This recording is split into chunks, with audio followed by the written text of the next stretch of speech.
خود کی تلاش۔ جیا کو اس کی صورت سے بھی نفرت ہو چکی تھی، مگر اس لمحے اسے بچوں کی طرح بھلکتا روتا دیکھ کر اس کا دل پسیج گیا۔ شاید میاں بیوی کا رشتہ ہی ایسا ہوتا ہے، اس نے دل میں سوچا اور ماضی کی ہر بات کو فراموش کر کے اسے معاف کر دیا۔ ہاں ہاں، اس سے زیادہ گھٹیا اور کمزور انتقام ہو ہی نہیں سکتا تھا۔ یہ افسانہ نگار آخر اتنے بے وقوف کیوں ہوتے ہیں؟ فاطمہ نے افسانہ ختم کرتے ہی تبصرہ کیا۔ کیوں بھائی، اب کون سا افسانہ برا لگ گیا جناب کو؟ نیتا جو پاس ہی بیٹھی تھی مسکراتے ہوئے بولی، امی تو کہتی ہیں کہ یہ افسانے کہانیاں سب زندگی کی کہانیاں ہوتی ہیں اور حقیقت کے قریب ہوتی ہیں، لیکن میں نہیں مانتی۔ بھلا ایسے کیسے ہو سکتا ہے کہ شوہر اتنا ظلم کرے اور آخر میں معافی مانگے اور آپ مہمان دیوی بن کر اسے معاف بھی کر دے؟ فاطمہ غصے سے بولی، ابھی تم نے زندگی دیکھی ہی کتنی ہے، کیا پتہ شادی شدہ زندگی میں ایسا ہی ہوتا ہو؟ نیتا نے نرمی سے کہا، توبہ توبہ، باز آئی میں ایسی شادی سے۔ فاطمہ نے کانوں کو ہاتھ لگاتے ہوئے کہا، چپ کر جاؤ، مت بولا کرو اتنا فالتو، اللہ نہ کرے ایسا وقت آئے۔ نیتا جو فاطمہ سے صرف 1 سال بڑی تھی اسے ڈراتے ہوئے بولی۔ فاطمہ ڈر کے مارے ایک بار پھر کان پکڑ کے خاموش ہو گئی۔ ہیرا نے لکھتے لکھتے قلم ہاتھ سے روک دیا۔ اف، وہی پرانی کہانی، اب کیا آگے یہ لکھوں کہ فاطمہ کے ساتھ بھی یہی ہوا؟ نہیں، کچھ اور سوچنا پڑے گا۔ ہیرا اپنے آپ سے باتیں کر رہی تھی۔ وہ ایک افسانہ نگار تھی، مگر اب کچھ نیا لکھنا چاہ رہی تھی۔ ایک ہی طرح کے افسانے لکھ لکھ کر وہ بور ہو چکی تھی۔ اس نے کہانی ادھوری چھوڑ دی۔ چند دن بعد اس نے دوبارہ کہانی کو آگے بڑھانا چاہا، مگر کامیاب نہ ہو سکی۔ اس دوران اس کی اپنی شادی طے پا گئی۔ پھر شادی کی تیاریاں، شادی اور شادی کے بعد کی زندگی میں وہ ایسی مصروف ہو گئی کہ لکھنا لکھانا سب ایک طرف رہ گیا۔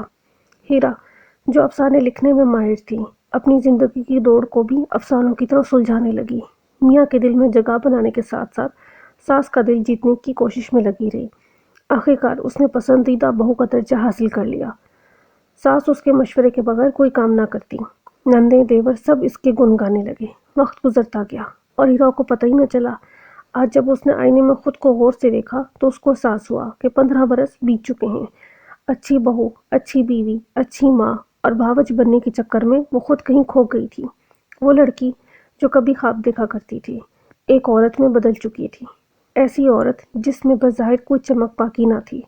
آئینے میں نظر آنے والی یہ عورت کون تھی؟ یہ ہیرا تو نہیں ہو سکتی، نہیں، یہ میں نہیں ہو سکتی۔ ہیرا اپنے خیالوں میں گم تھی کہ وسیم اس کا شوہر ایک عجیب بات کہہ کر اس کے سر پہ بجلی بن کے گرا۔ وہ کہہ رہا تھا کہ اسے کوئی اور پسند آ گئی ہے اور شاید وہ دوسری شادی کر لے۔ کیوں؟ آخر میں نے آپ کے لیے کون سا کام نہیں کیا؟ ہر چیز وقت پر ملتی ہے، گھر صاف ستھرا رہتا ہے، امن اور سکون بھی ہے۔ آپ کو مجھ سے کبھی کوئی شکایت نہیں رہی، پھر آپ نے ایسا کیوں سوچا؟ ہیرا سراپا سوال بن چکی تھی۔ کیوں؟ وسیم نے ایک نظر اس پر ڈالی۔ کبھی گھر اور کاموں سے ہٹ کر اپنے آپ کو بھی دیکھا ہے؟ ذرا آئینے میں دیکھنا، خود کو بھی کرتی ہو مجھ سے؟ وسیم نے گہرا سوال کیا۔ ہیرا آئینے میں خود کو دیکھ کر حیران تھی۔ یہ بے ڈھنگا سراپا، جگہ جگہ جھانکتے سفید بال، بے رنگ چہرہ، یہ میں ہوں؟ اس نے دوبارہ اپنے آپ سے پوچھا۔ کیا کرتی تھی تمہاری ہیروئنیں افسانہ نگار صاحبہ؟ آئینے میں کھڑی ہیرا نے خود سے سوال کیا۔ تو کیا میں بھی ایک افسانہ بن رہی ہوں؟ یہ سوچ کر اس نے جیسے خود کو نیند سے جگایا، دراز سے برسوں پرانی ڈائری نکالی۔ آخری صفحات پر فاطمہ کی ادھوری کہانی درج تھی۔ اچھا، تو یہ کہانی ادھوری اس لیے تھی۔ اب مجھے فاطمہ بن کر اسے مکمل کرنا ہوگا۔ وہ سوچ کر مسکرائی اور اپنے لیے کچھ باتیں نوٹ کیں۔ آج کی تاریخ درج کی اور 3 مہینے بعد اپنی شادی کی 16ویں سالگرہ کی تاریخ لکھ دی۔ نیچے ایک جملہ لکھا اور مسکراتے ہوئے پڑھا، ہاں ایسا ہی ہوگا۔ اگلے ہی دن ہیرا نے خود کو بدلنے کا آغاز کر دیا۔ اپنے چہرے اور جلد کا خیال رکھا، بالوں کو ڈائی کروایا اور جدید طرز کی کٹنگ کرائی۔ ڈائٹ پلان شروع کیا، بوتیک کے سروے کیے اور ایک اچھے ڈیزائنر سے اپنے لیے بہترین کپڑے تیار کروائے۔ اس دوران وسیم پر بھرپور توجہ دینا بھی شروع کر دی۔ نہ اس سے کسی لڑکی کے بارے میں سوال کیا، نہ کوئی شکایت، بس وسیم کے پسند کے کھانے بنائے، اس سے بے تکان باتیں کی اور رات کو واک پر ساتھ جانے لگی۔ وقت دھیرے دھیرے گزرتا گیا۔ شادی کی سالگرہ میں اب 15 دن رہ گئے تھے۔ آج ہیرا نے آئینے میں خود کو دوبارہ غور سے دیکھا۔ یہ بدلی ہوئی ہیرا تھی۔ روزانہ ہلکا پھلکا تیار رہنا اس کا معمول بن چکا تھا۔ آج بھی وہ دونوں واک پر گئے ہوئے تھے۔ وسیم کافی الجھا ہوا تھا۔ وہ سوچ رہا تھا کہ اب کیا کرے۔ جب وہ دوسری شادی کا سوچ رہا تھا تو اب ہیرا میں کوئی خامی نظر نہیں آ رہی تھی۔ پہلے تو عجیب بے ڈھنگی لگتی تھی، اب کوئی نہیں لگ رہی۔ وسیم اس سوال کا جواب تلاش کرنے میں ناکام تھا۔ اصل میں ہیرا نے اتنی آہستگی سے اپنی زندگی میں تبدیلی لائی تھی کہ کچھ بھی اچانک نہیں ہوا۔ یہی بات وسیم کے لیے حیرانی کا باعث تھی۔ 2-3 دن بعد ہماری شادی کی سالگرہ ہے۔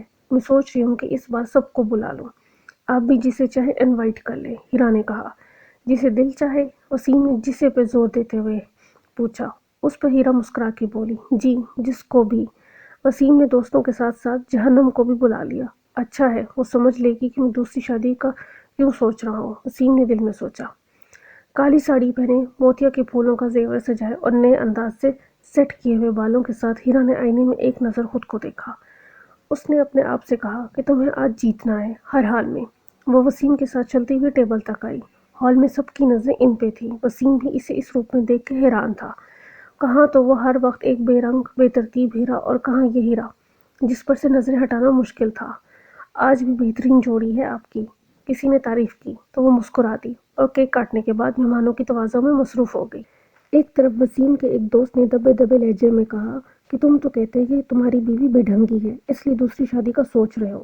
ایسی عورت بے ڈھنگی ہوتی ہے؟ اگر یہی معیار ہے تو مجھے تو معاف ہی رکھو۔ وسیم کچھ کہنے کے لیے مڑا، لیکن وہ شخص وہاں سے جا چکا تھا۔ ہیرا نے دور کھڑے ایک عورت کو وسیم سے بات کرتے دیکھا۔ اچھا، تو یہ ہے وہ، ہیرا نے دل ہی دل میں سوچا، مگر وہ اپنے کام میں لگی رہی۔ دعوت کے اختتام پہ ہیرا اپنے کمرے میں آئی۔ وسیم بھی پیچھے پیچھے آ گیا۔ وہ کچھ کہنا چاہ رہا تھا لیکن الفاظ ڈھونڈ نہیں پا رہا تھا۔ وسیم نے آخر کار کہا کہ سوری ہیرا نے مسکرا کے جواب دیا کہ محبت میں اعتماد ہوتا ہے، سوری نہیں۔ وسیم خاموش ہو گیا۔ ہیرا نے اپنی ڈائری اٹھائی، اس صفحے کو کھولا جہاں 3 مہینے پہلے اس نے ایک جملہ لکھا تھا۔ اس نے جملہ پڑھا، فاطمہ نے اسے دل سے معاف کر دیا۔ ہیرا فاتحانہ انداز سے مسکرائی، ڈائری بند کی اور زندگی کے نئے سفر کی جانب قدم بڑھا دیے۔